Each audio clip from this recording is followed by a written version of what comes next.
Good morning, everybody. Alright, it is Thursday morning, about 10:30 local time. We are in, I'm brain fart on the name of the town. San Juan Benito or whatever. I'm getting San Juan Capistrano stuck in my head, but I know what's wrong because San Juan Capistrano is down in Orange County. Anyway, we were on Northern Cal looking right at a pretty yucky looking accident, a crash here. It's pretty good damage to the front end of that pickup there. Wonder what happened there. The cab looks like it's okay, so I think it might be survivable, but with the damage, I would say probably some injuries at the very, maybe some moderate injuries there with it. Alright, well, we're getting on to 101 southbound right now from Highway 156. I came across from, come across through Hollister and Santanella. Stayed the night. I think I mentioned on my last video I was going to stop in Lodi to get my trailer washed out and probably wait there for another load because I mentioned in that video I had a pre-plan originally to pick up a load last night in Turlock. That load was supposed to go to Denver, but for some reason the load canceled. It's something on the customer's end. It had nothing to do with her spot. So basically ended up sitting, and later in the shift, I got a couple new pre-plans. Going to be picking up this one this morning, and this one will be going down to Southern Cal. We're on our way to Watsonville, which is in the Salinas area. I mean, not right by Salinas, but pretty close to Salinas, I would say. Within about a half-hour drive. It's the easiest way I can describe where it's at. And as you see there, south of San Jose, which, if you guys aren't too familiar with San Jose, California geography, San Jose is down on the south end of the Bay Area. Alright, so yeah, you can come up here and you can see San Francisco up a little further up. Okay, we're going to be exiting pretty soon here. I'm going to go ahead and get zoomed in a little bit for you. If we stay here on 101 about 20-ish miles, we'll end up in 15, 20 miles. We're going to end up in Salinas. We need to go across to Watsonville. I'm going to be picking up a load at Lineage Logistics there. I have not ever been to this location. I've been through Watsonville to get to other places. I think to like Moss Landing, and I want to say there was another occasion when I went over there for something else, but I don't remember what I was doing. Yeah, this exit here is the one I want. San Juan Road. Okay, both my Google and this here are suggesting this route. I was originally thinking 156 West or whatever it is that goes over to Castroville and then come back up PCH, which is Pacific Coast Highway or Highway 1. But it's like, well, this is supposedly a better, a more direct truck route that I can take. I'm going to go this way. I don't know if this, I can't see there's a limit line here, but if this is anything like in Sapulpa, where you got a stop sign there, like off the westbound I-44 off-ramp, yeah, I'm not going to take my chances there. Okay, I don't think I've been on this one. That's pretty interesting. It's a nice looking house there. Alright, definitely some truck traffic here, so that's a good thing to see. Alright, I don't know what I'm picking up, but in this area, it has to be like green veggies if I had to guess. I'm I would say most likely it's green veggies, but we'll find out when we get there. Never been to the shipper before, so I don't know. Alright, so what else I got here? Alright, so yesterday I posted a video on my TikTok. I'm sure a lot of people are going to disagree with it, but it pertains to an accident that happened, or as I would call it, a crash, that happened between a semi and a car. And I ended up having a conversation with my buddy David about said video this morning. I was kind of going through like the process. Sorry, I'm kind of enjoying the sight of these homes and stuff here.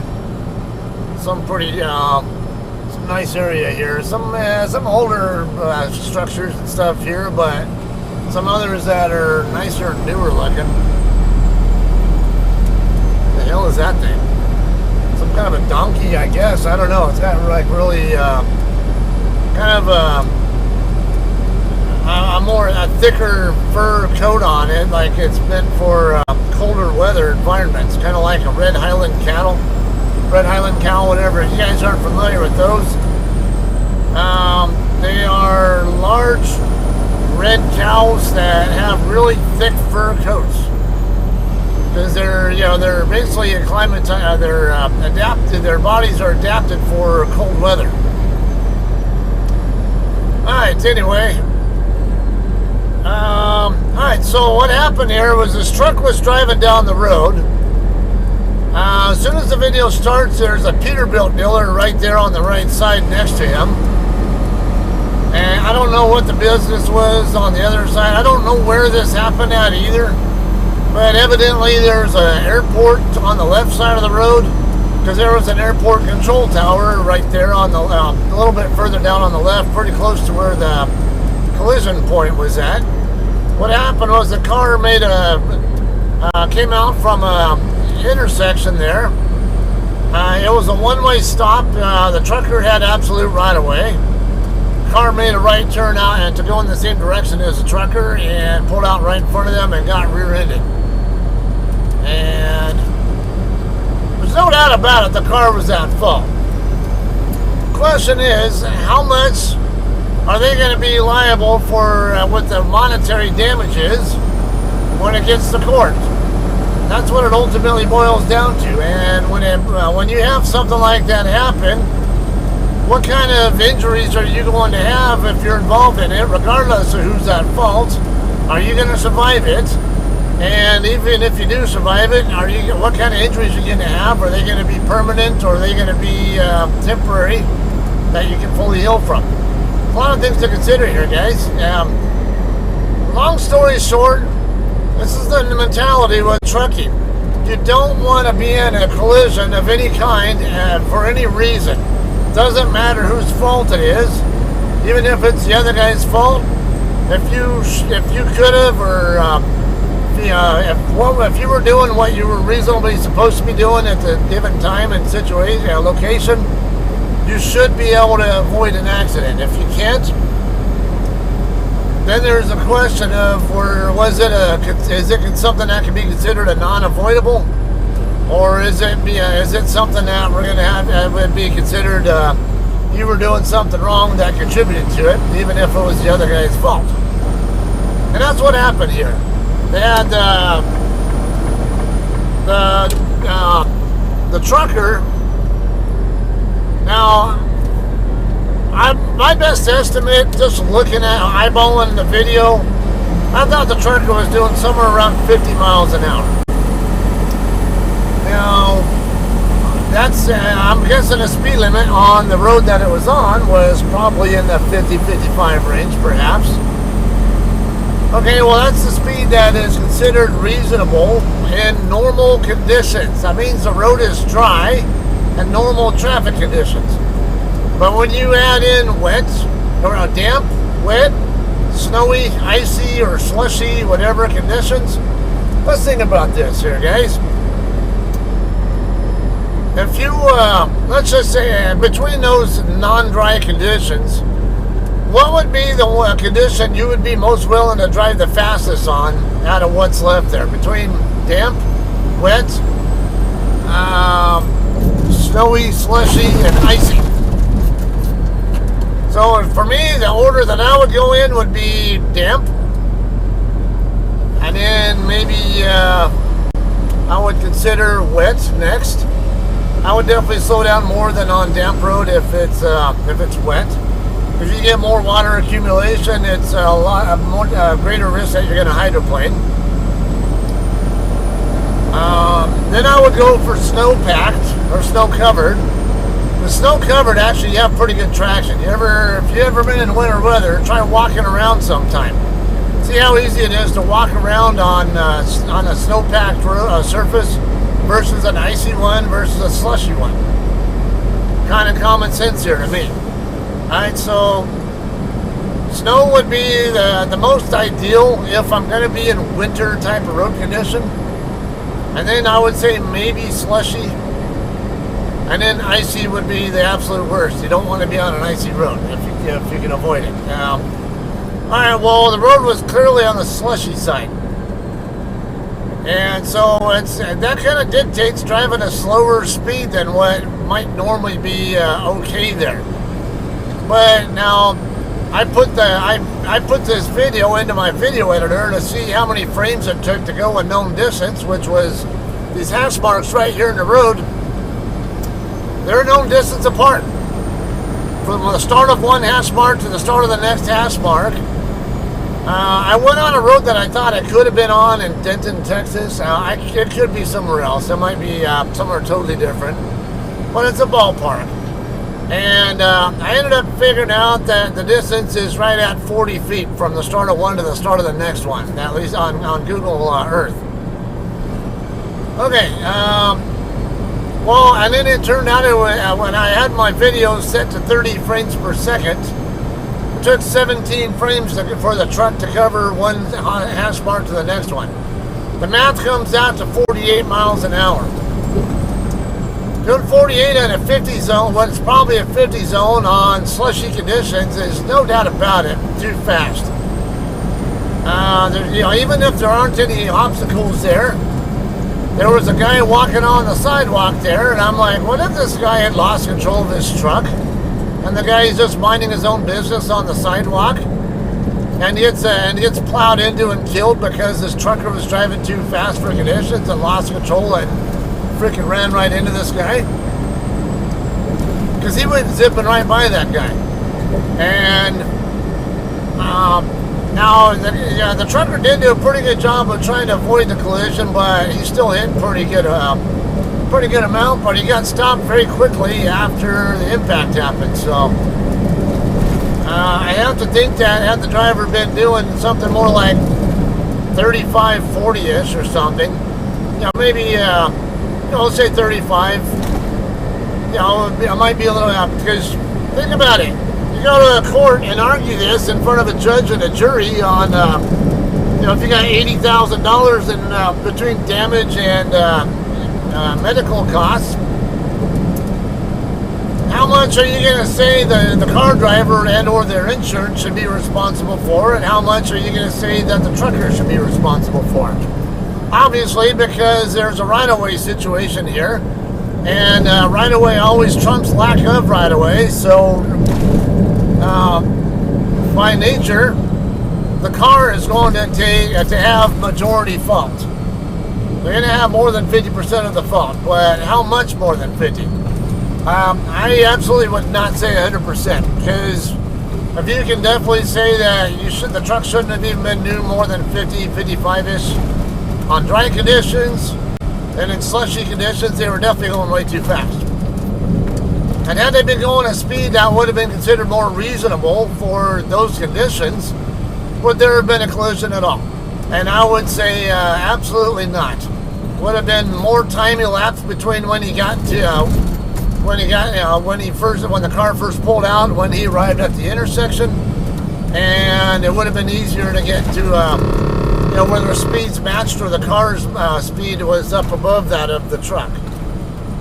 So to me, absolutely 100% avoidable collision. I know some other people are going to say, well, it's still the car's fault. Well, that's the problem.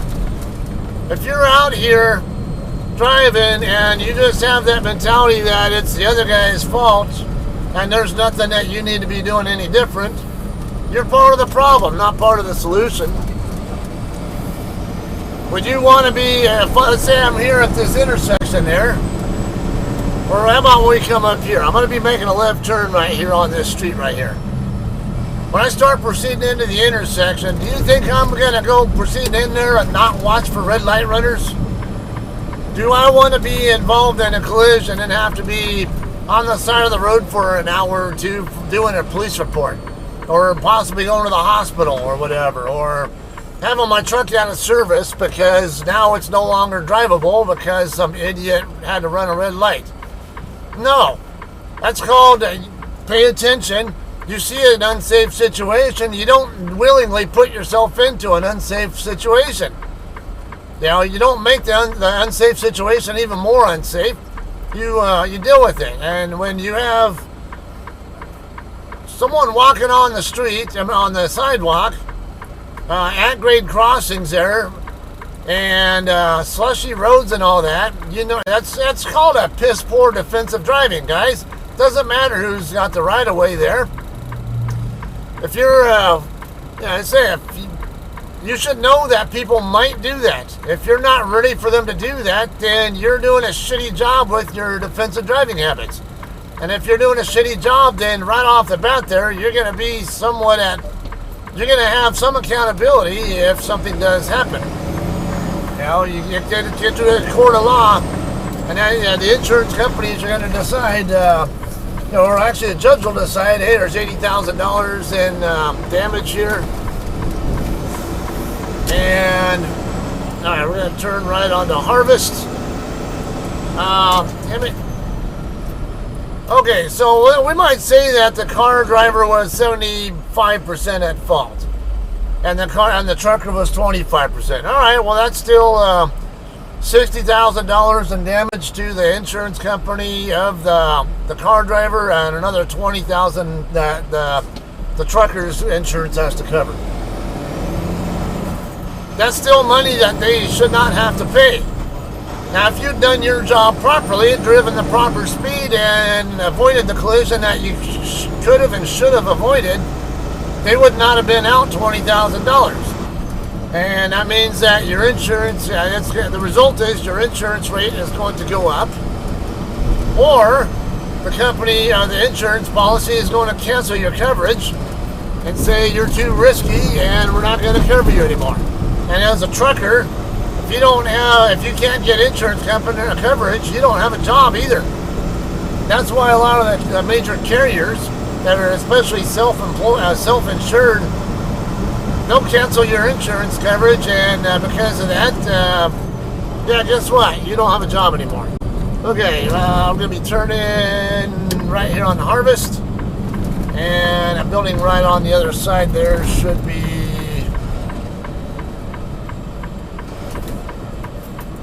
truck entrance on Cascade Way. Okay, yeah. Cascade Way is the name of the street I know I want to check in on.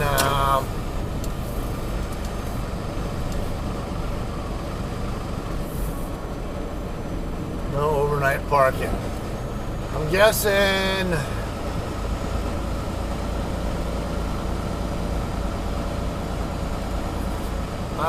might have to find somewhere to park though.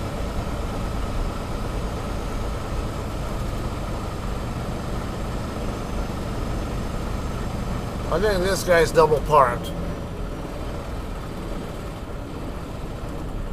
I think I want to say the place I'm going to is up the street a little further, but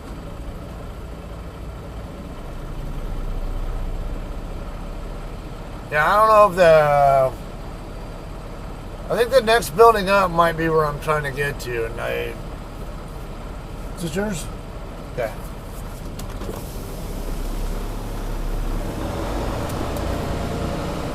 I'm trying to get to. Are you trying to get to Lineage?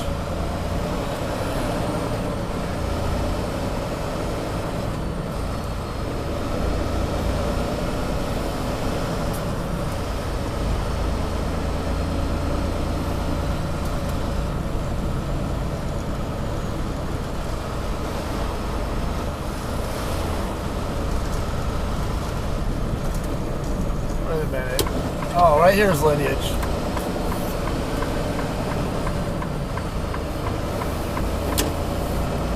Yeah, I don't know if that's the same place I'm trying to go to. So I want to go to Lineage, which is right here.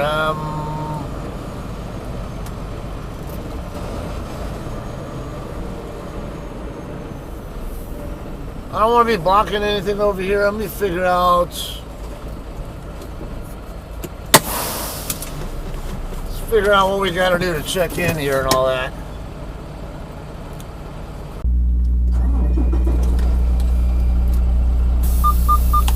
Alright guys, we are checked in now. The girl in the shipping office was on lunch on her 30-minute break when I got her up there, so I had to wait, but no biggie. Alright, we're going to be docking into door 4. They want tandems all the way back. Door opened. Reefer at -10. And when we get through bumping the dock, you see these pads here. We're going to want to bring the landing gear down, but stay hooked up to the trailer. We'll creep in here so we can keep our possible split working for us.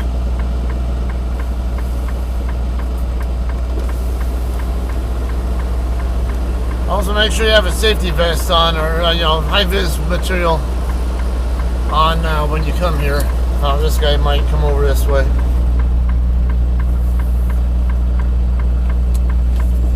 I'm gonna get the doors open and all that.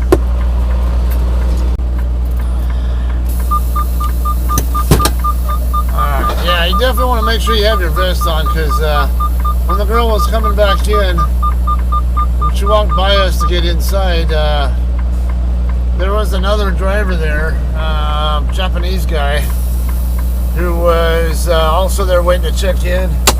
He had a vest on, but it wasn't reflective, and she told him he had to go back to his truck and get a safety vest on before she could check him in.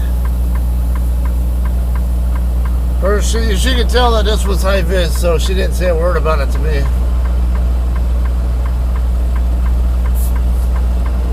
Alright, let's...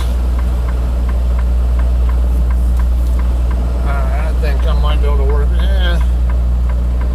I'm going to be a little short on time, space to work with to square back up, but let's see if we can get it there.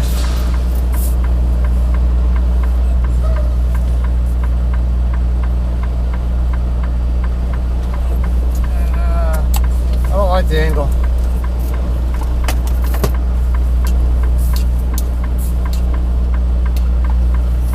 Alright, now we look like we're perfect there.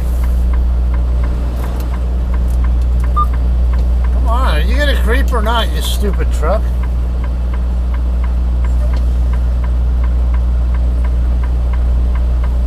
Well, that was pretty nice and soft there. Let's see.